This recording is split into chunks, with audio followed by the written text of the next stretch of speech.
Well, hello and welcome to a special holiday edition of Our Amplified Life. Amy and I are coming to you from our homes, our living rooms today. And we just thought it would be fun to have a chat and share some favorite holiday memories.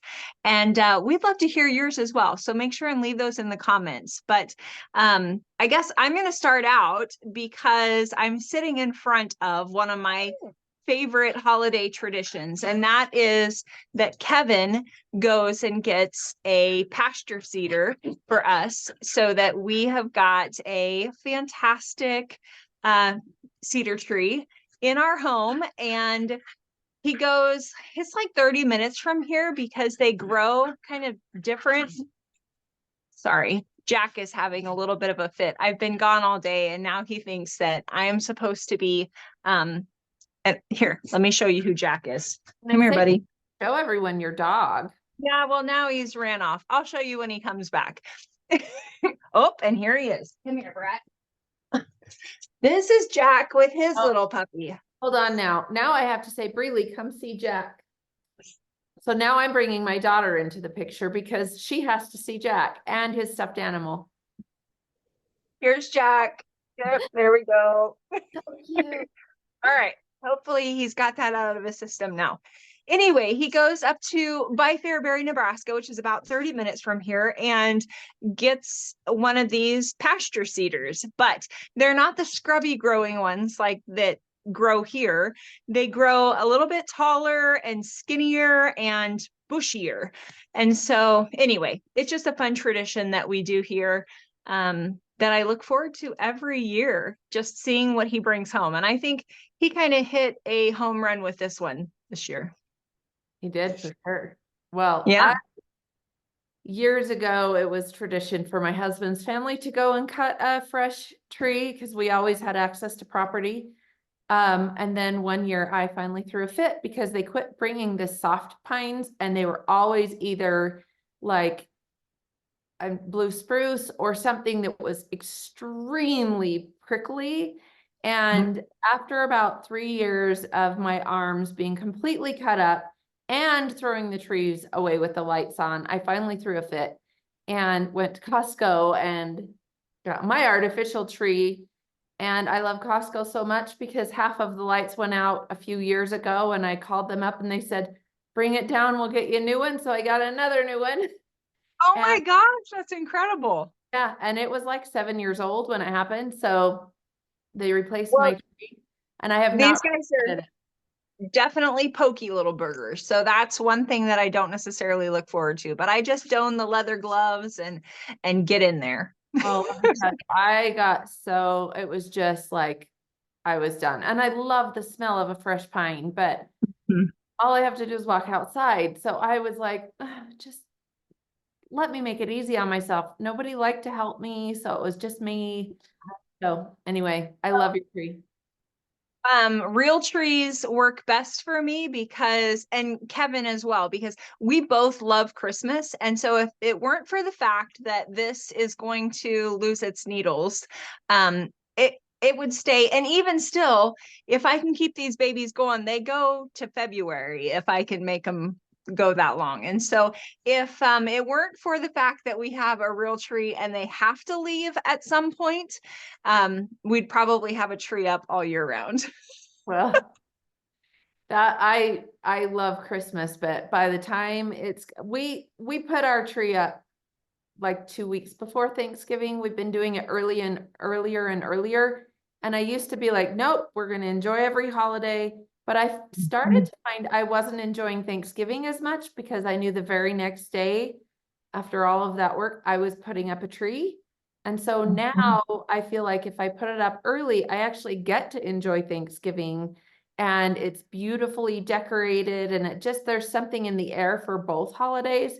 But by the time New Year's comes around, I'm ready to put it all away and have my house back. So see, I used to do very much Christmas decorating, and now I've gone more towards winter decorating.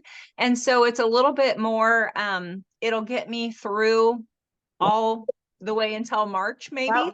So, yeah, I just like using some of the grasses, and I've got like over our dining room window, I've got some antler sheds that are up worked into the pine. And I don't know, I like to do winter decorating anymore. And I think it's because so this time of the year, when I've got like the fairy lights and the candle lights and the tree lights and all of that going, I can just turn off every light in the house and sit down and just kind of clear the mechanism. It is such a peaceful time. And it got to be where I was not looking forward to taking everything down, because then I lost that. And so that's kind of a way that I've made it so I can capture that for a little bit longer. I have winter decorating instead of Christmas. I love that. Probably my favorite decoration I have is my manger, my nativity. And I waited a long time for that. And it's just really precious to me. I love that. And it sits right on the floor of like right in front of my fireplace. So it's center of our family room, and we have it lit up with the what is it when it's not a wreath, but it's like an ivy, but it's pine. Garland? Yes, A garland? could not Yeah. think of it, but we have the garland in front of it lit up. And so when we do sit down to decompress, it's right there. And I love that too. Yeah. Absolutely. So something I look forward to every year is Christmas Eve. We go to Kevin's childhood church, which is an old German Lutheran country church. So it's way out in the middle of nowhere. It's absolutely fantastic. The old beautiful cathedral windows, and it's just such a beautiful church. And they have a children's program, but then we sing Silent Night at the very end. This is the one thing I look forward to every year. And the last verse of Silent Night is sung in German, and it's just different. I hadn't ever been exposed to anything like that growing up, and I just really, really love it. And then afterwards, we usually go to his mom and dad's house for soup and sandwiches. So last year we started the new tradition of going to his brother and his wife's house afterwards, and we have soup and sandwiches and little finger foods and open presents and just have a great time with family. That's fun.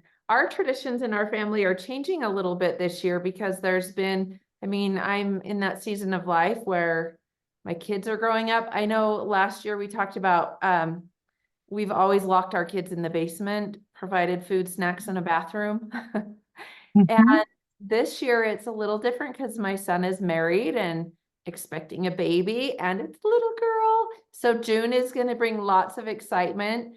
But that just leaves Breely, who's 13, and then my son that's 24. Well, he will be 24. So locking them in the basement is probably not going to happen this year.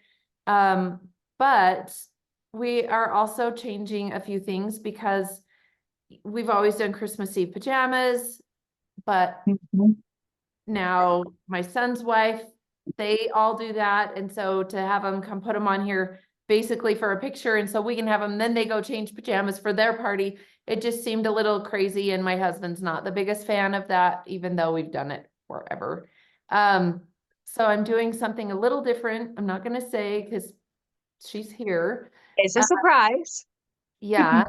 But this year we did, I don't know if any of our friends here have watched the Chosen series, but I found out that there was going to be a special Christmas release in the theaters. And so I thought, well, I've loved the Chosen series, and I do find it's hard to kind of bring Christ into Christmas if you're not intentional about it, because the hustle and bustle and trying to get our cabby seasons over and all the things it's just crazy, especially trying to make it magical for my daughter and different things. And so I found out that this Christmas special was only going to be in the theater for 2 weeks. So I immediately bought tickets. We went last Saturday, and we were going to take my older kids and my daughter-in-law and my daughter. We were all going to go to this movie and then out to dinner. And I'm hoping that that's going to be a new tradition, is dinner and a movie every Christmas. But what was interesting it's sort of a metaphor for, I think, what happens in the world.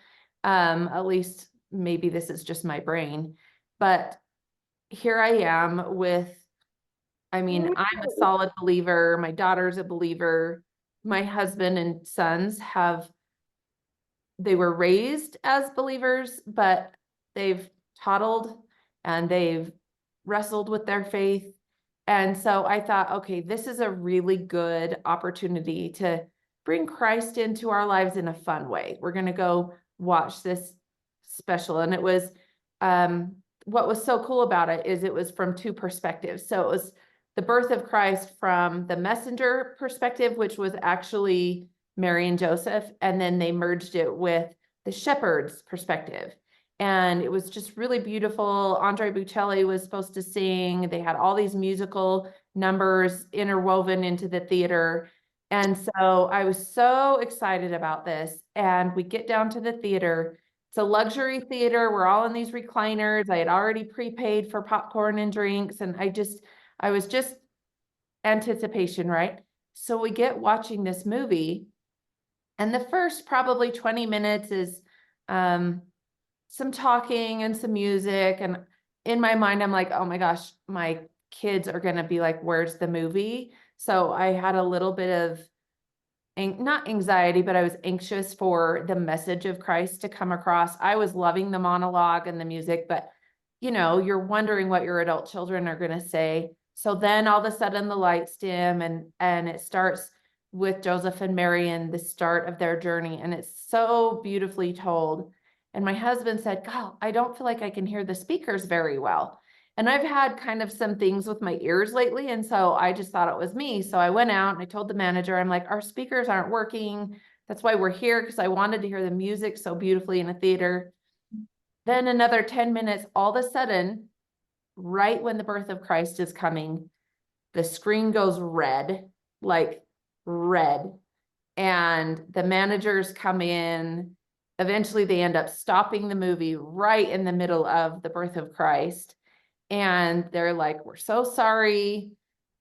We'll go ahead and give you guys another stub to come back later for a movie. We'll restart the things. And if you're okay to sit here, we'll get it going. We'll rewind it to where, so we were like, okay. And my heart just sunk because I was like, I'm 47 years old. I've never been to a theater where it hasn't worked, like ever.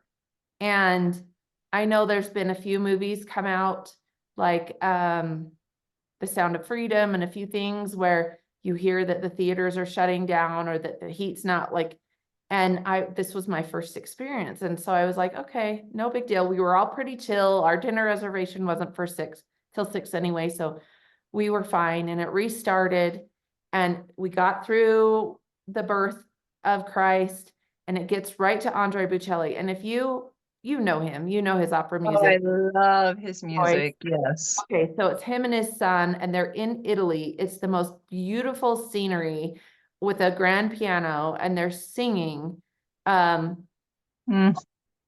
the most beautiful Christmas music ever.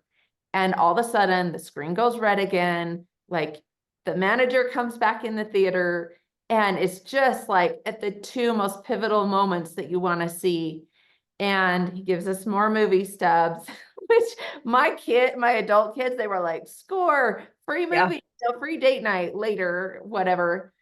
But I was still just like, isn't this such a metaphor to life? Like, I really started thinking about it, and I was like, Satan, the enemy, whatever you want to call him, he knows how to slip into our lives.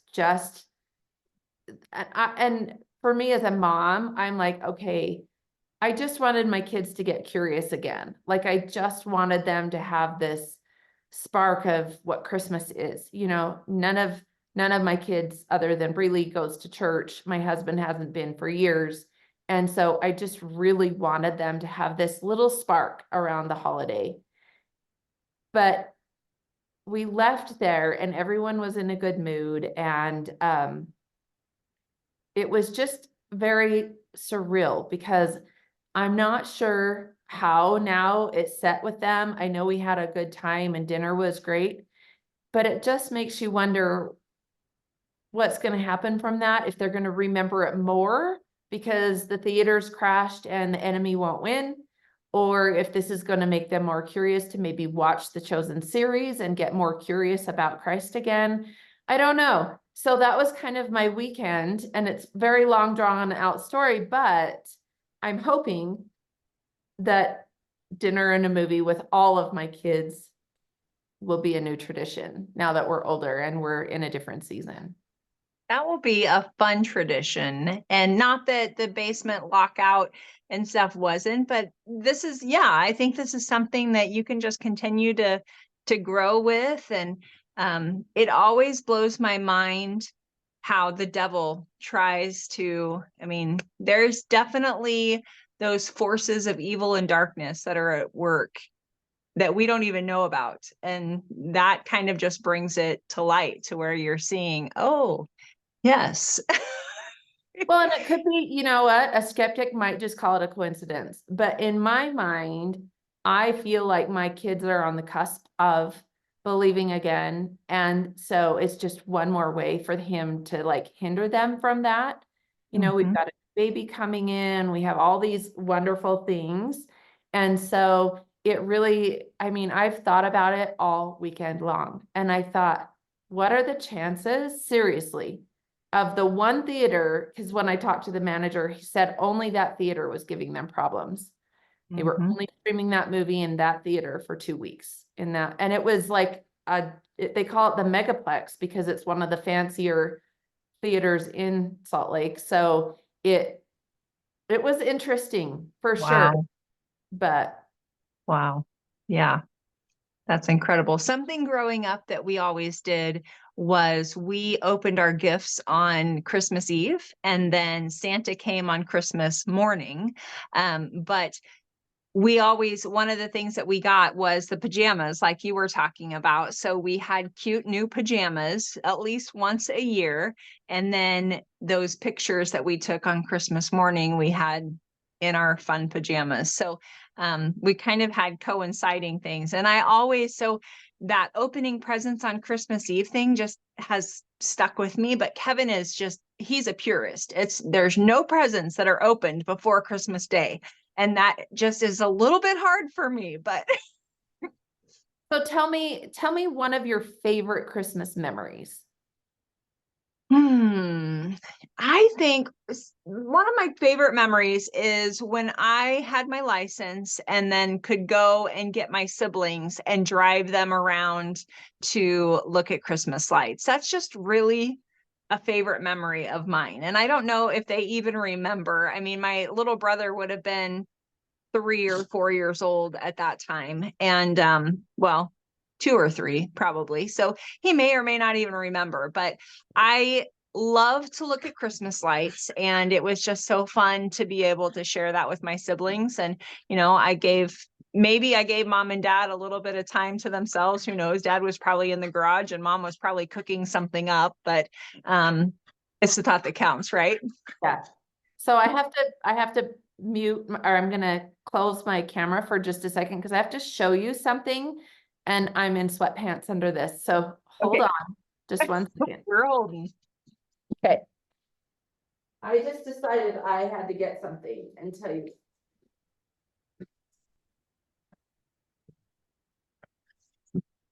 Okay. Guys can be.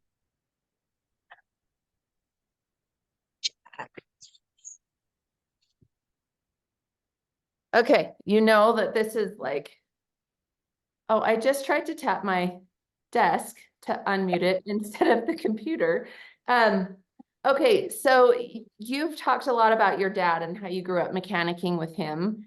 And my dad is getting older and his health is getting, it's harder. And so I think we get real tender about their talents. And he was the best girl dad ever. And one Christmas, my little sister asked him to make a rocking horse. He's beautiful craftsman, woodsman. My grandpa was that way. And so my dad could always draw, like when we'd go camping, he'd have us do coloring contests and drawing contests. He taught us how to draw horses with circles and an oval for the body and like all the things. So he just drew out this pattern of this wood horse, and they started putting it together, and he made the saddle blanket, he made the reins out of real leather, and none of us knew about it except my sister that asked him to help her with this. So we were all down in my mom's basement, and my kids were almost grown by then. So Wade and Bo were in high school, and he brings out this rocking horse, and I immediately start sobbing. Like, it was so beautiful. It was Palomino, so he did a real neutral wood and the blonde hair. And my immediate reaction was, I want one, like, where's mine? And he didn't plan on making one for anybody. He just made it for my sister. So the little Santa hat is hiding my horse here because it's part of my, I'm gonna turn it. I'm gonna have to lift it up because you're not gonna be able to see it. Hold on. Let me scoot. But anyway, so I cried and cried because I wanted a horse, a rock. Oh, And so this, oh, look. I mean, right down to the horseshoes on the thing.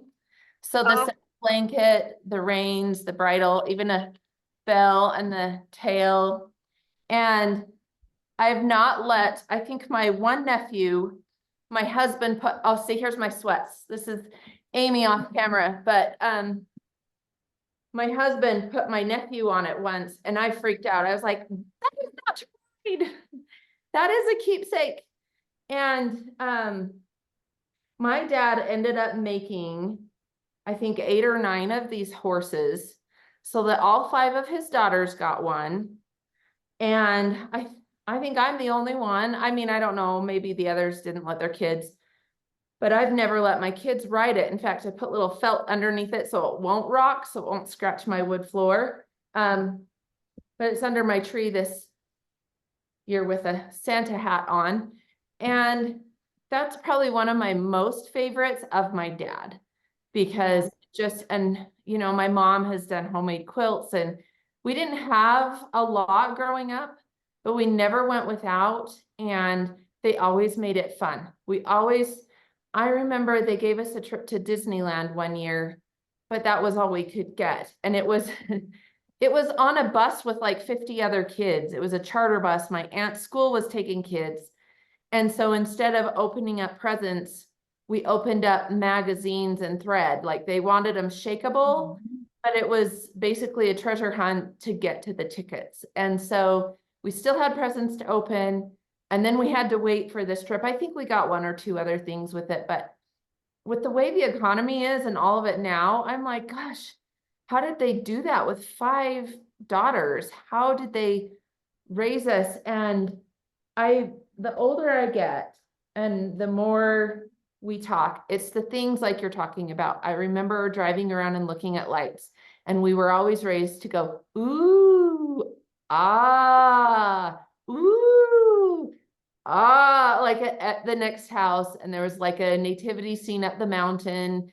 And it genuinely is the magic of Christmas, is the memories and the little things. Never really the gifts, unless it's like this guy, like a horse, or, he also gave us cedar chest that he made, and like little things like that. yeah. I love that. And I think you and I grew up very much the same, and there was 5 in my family as well. And I can totally relate with just looking back and wondering, how on earth did they pull that off? I mean, sometimes I wonder how on earth they kept food in front of us all the time, and we never went hungry, and we ate a lot of goulash. But my mom knew how to stretch things, and it was just amazing. So Back then there were no credit cards either. Like, no. it was a cash basis only. And you and I have talked about that, and that I am on a cash basis only right now. So I'm starting to relate to them a little bit and to plan ahead and to do different things. And there's a little bit of freedom in that. So Mhm. I actually really appreciate the fact that they bought what they could, they did what they could do. Yeah. And I'm really enjoying this newfound freedom in like, I don't have to worry about it after it's done. It's kind of Yes. a nice thing. I love paying for it in the moment and not having to worry about a statement arriving next month and going, oh my word. It takes some time. I mean, it takes a lot of intention and some time to really transition into that. But Yeah.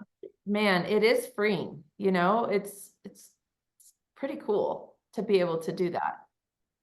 Yeah. So this past weekend, we had our church program at our church, and that has quickly become one of my favorite nights of the year. And it kind of gets back to that thing that you were talking about, just, it doesn't have to be a thing. It can just be the feeling. And the our music director just always puts together an incredible program, and the community choir does a fantastic job, and you just walk away with your heart and soul filled with joy and hope and exactly what you want um, to be what we should be feeling this time of the year, instead of that frenzy and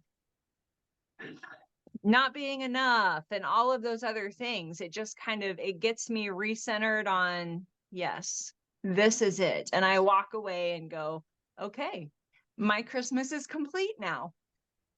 Yeah. And I got a really unique experience. My client invited me to her church's program on the 10th, and it's this really neat night where the men treat the women, and they did like kind of like apps and snacks. I didn't eat any because I'm gluten free, but they had a whole thing of stuff. And then they sat us down to formal tables, and they had a stand-up comedian come, like a clean comedian, and just some music. And at the end, they stood up and sang Silent Night, just like you talked about. And it was beautiful. And all their husbands and the men of their church were dressed in tuxedos, and they got to serve these women. And it was kind of a night where they got to bring people that maybe don't go to their church into their church. I'm sure it was a way to fellowship people. But it was really fun. So that was really a unique thing, because I've never been to another church of faith to their programs, because there's never been an opportunity. And so there was no way I was turning it down. It was a lot of fun. It was so generous of her to invite me to that, just to see their tradition. But I can see why you love that, because our church, we just go on the Sunday before, or if it falls on like Christmas Eve is Sunday this year. And so they'll just do an hour's worth of music, and it's in the chapel. So it's not really a big hoopla or anything, but it really is a great way to remember Christ for Christmas. And but I think it is kind of cool to do a church program in the evening, and to just kind of, there's something about night, and I don't know if it's because Christ was born at night and the North Star and the twinkly lights, or it just kind of tenderizes your heart towards that. But I love, like you, I love the twinkles and the sky. I went out to feed my dogs the other night, and I looked up and it was so cold.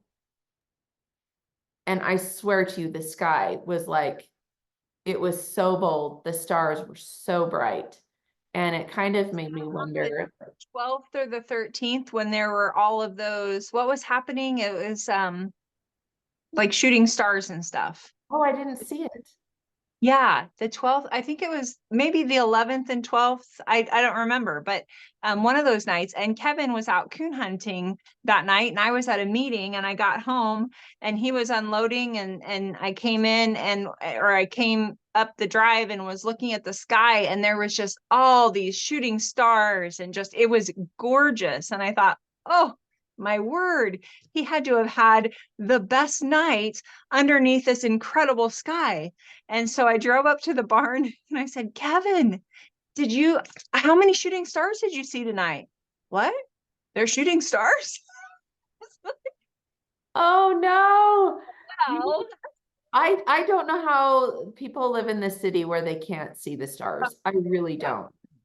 It, I would have a really hard time. Okay, one question for you before we cut it out. I need to know what your favorite traditional Christmas food is. Because I don't know, I guess because the dining room table, like it brings people together. So I always think about food when I think about people gathering together. So what's your favorite? It could be a snack, could be a dessert, could be something you take to your neighbors. But what is a food that really puts you in the mood for Christmas? Well, I think it's probably I think it's probably eggnog, and it's maybe only eggnog because I haven't allowed myself that sugary luxury the last few years. But I have a serious eggnog craving every time we get around to this time of the year. You have the Moose Cup from the Christmas Vacation? I don't have the moose cup, but I have a really cute Santa mug and a gnome mug that, yeah, Well, I guess I know I need to get you a Moose Cup for next year. there So you go. two hands, Yeah, because the yeah. ship's full, Clark. So that's what it is for me, I think. What about for you? Well, my mother-in-law, I married the oldest of 8 kids. So when I got married, now my mom has always done a ham and like stuff, but it was never anything kind of different that really stuck out. I always loved her desserts, but when I married my husband, he was the oldest of 8. So there was a whole house of young kids. So we always went to their house for Christmas morning so we could watch the little kids open their presents, and then we would stay and have their Christmas breakfast. Well, 25 years later, we're still having Christmas breakfast on Christmas Day with his family, and she makes the best breakfast casserole. I don't Mhm. even, I'm not even allowed to have the recipe, which is so stupid because I want it. But she does do the breakfast casserole, and then she'll do a couple quiches. She does bacon, and she does a whole platter of fresh fruit. And there's always some muffins and different things for everyone to eat. So the Christmas breakfast has always been, that was new for me when I married into my husband's family. And I really, really like that. As far as stuff I take to my, I love that zebra popcorn, like the chocolate. Yes.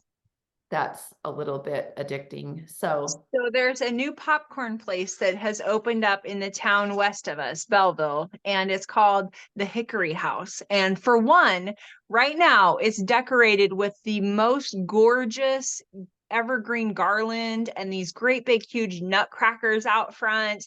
And it's got just the look of a place that you're like, whoa, what is that? And you go inside and they do all homemade popcorn, and the popcorn is sourced from a producer just like another 30 minutes west of there, and so it's all really locally grown and made, and I love it. And I got my first bag a few days ago, and now I'm completely hooked. hey, I have a question. Have you ever heard? So this is the one food that my mom always made special for Christmas, but I didn't like it as a kid. So it never was like special to me, but now that I'm older, I love it. Have you ever heard of bacon wrapped water chestnuts? No. Okay, so my mom would take just the round water chestnuts that are in the juice. I don't know if it's an Asian recipe or what or whatever, but you drain the juice and you take them and you take a chunk of bacon and wrap around, stick a toothpick in them, and you stick them in the pan, and then you cook them in the oven till they're all crispy and whatever. I don't know what the recipe is. I probably haven't, but then they coat them in barbecue sauce.